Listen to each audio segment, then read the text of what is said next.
বন্ধুরা, welcome back to my mini blog. তোমরা সবাই কেমন আছো? আমিও খুব ভালো আছি।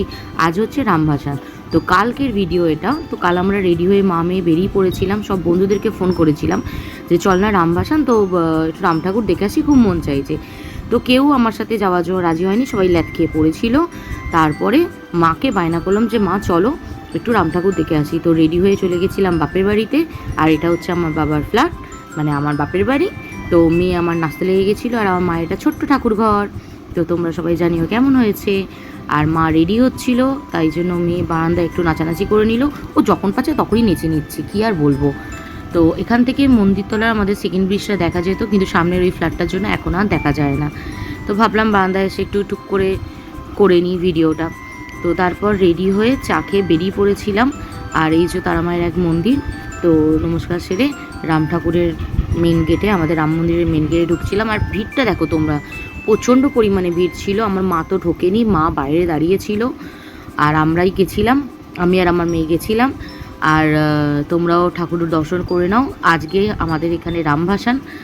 তো তোমরা কে কোথা থেকে সব দেখছো এটাও জানিও।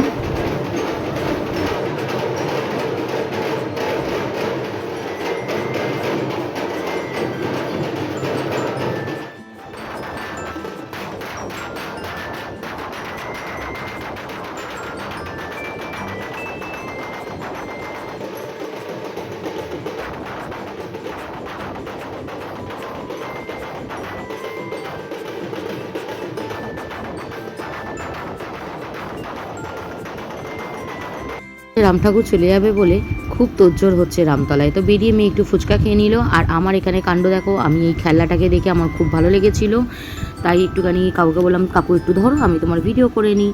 আর ফেরার পথে মায়ের আবার আলু কাবলি খাওয়ার ইচ্ছে হয়েছিল, মা এখান থেকে আলু কাবলি খেয়ে নিল। আর সোনামাকে বলছিলাম তাকাও, দেখো সোনামা এখানেও নাচতে লেগে গেল।